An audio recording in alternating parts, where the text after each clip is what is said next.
warahmatullahi wabarakatuh. Bertemu lagi bareng saya Ersa Rosyana. Nah, di sini saya akan melanjutkan materi yang sudah dibahas oleh saudari Eva, dan selanjutnya adalah materi mengenai niat atau motivasi beramal. Nah, sudah kita ketahui bahwa niat itu tertanam di dalam qalbun, yaitu hati.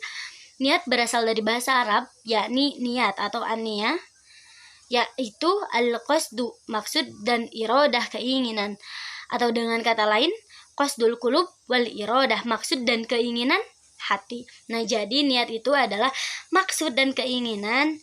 Nah, yang keinginan dan maksud itu berawalnya dari hati kita. Nah, sedangkan menurut istilah atau definisi secara terminologi adalah sebagaimana dijelaskan oleh Syekh Abdurrahman bin Nasir.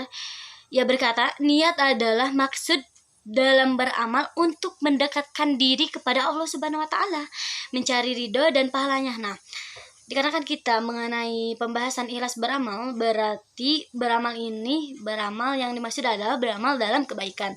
Nah, ketika kita melakukan suatu perbuatan yang perbuatannya itu perbuatan baik, maka kita itu harus diniatkan dengan ikhlas karena Allah Subhanahu wa taala. Niatnya itu adalah ingin lebih mendekatkan diri kita kepada Allah Subhanahu wa taala dan ingin mencari ridho Allah Subhanahu wa taala. Nah, ketika kita disuruh oleh Allah Subhanahu wa taala aqimis shalah ataupun wa atuz zakah. Nah, ketika kita melaksanakannya, nah maka harus didasari dengan niat karena Allah Subhanahu wa taala. Semata-mata karena Allah Subhanahu wa taala, jangan karena orang lain. Misalnya kita melakukan suatu amal perbuatan tetapi niatnya itu karena ingin dipuji oleh Allah Subhanahu wa taala, maka wallahu alam, akankah itu diterima oleh Allah Subhanahu wa taala ataukah tidak.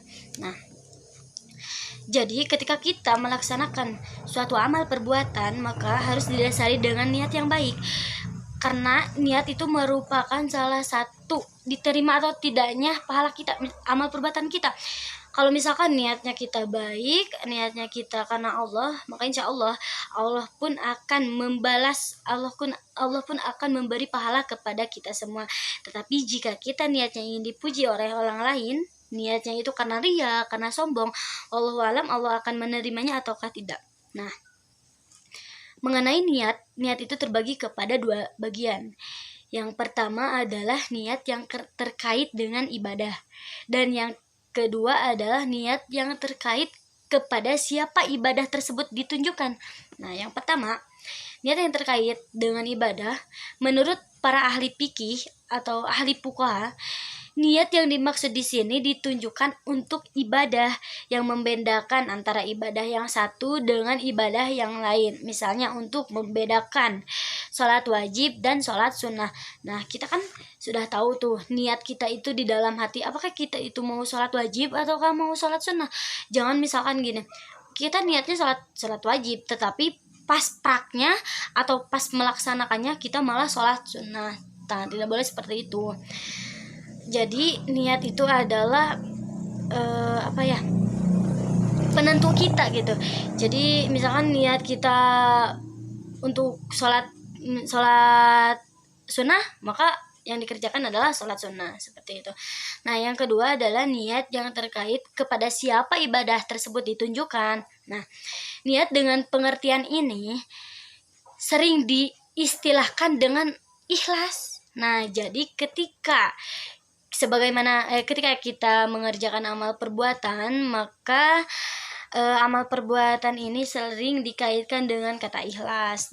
Dan memang kalau misalkan kita mau mengerjakan sesuatu dan sesuatu itu sangat baik untuk kita di hadapan Allah Subhanahu wa taala, itu baik, nah maka harus didasari dengan niat karena Allah Subhanahu wa taala yang tadi juga ikhlas gitu. Nah, sebagaimana firman Allah Subhanahu wa taala mengenai niat ini tertera di dalam hadis,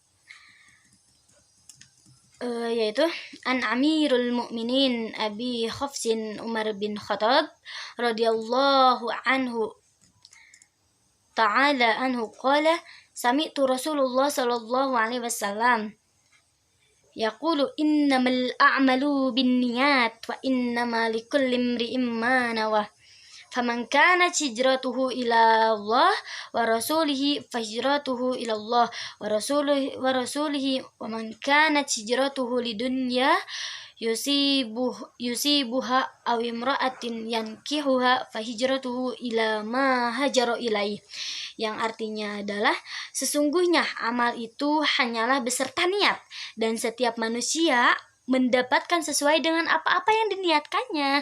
Jadi jika kita mengamalkan amal perbuatannya dan niatnya itu misalkan yang diniatkannya itu baik, maka Allah juga akan memberikan kita juga akan mendapatkan sesuai dengan apa yang diniatkannya. Misalkan gini, niat kita itu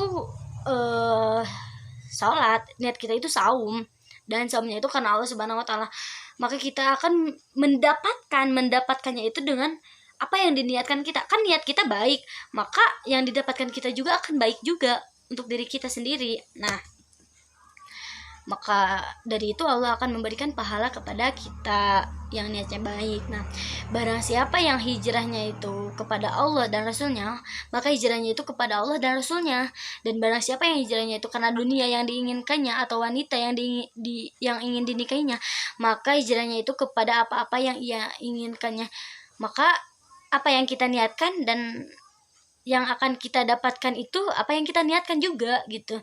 Makanya kalau misalkan niatnya kita ingin baik, pasti yang didapatnya itu pasti akan baik juga. Dan niatnya misalkan buruk, maka yang didapatkannya juga akan buruk juga, seperti itu. Jadi kesimpulannya masalah niat itu, innamal a'malu binniyat, sesungguhnya segala amal perbuatan itu tergantung kepada niat kita. Jika niat kita baik, maka kesananya akan baik, dan jika niat kita buruk, kesananya juga akan buruk.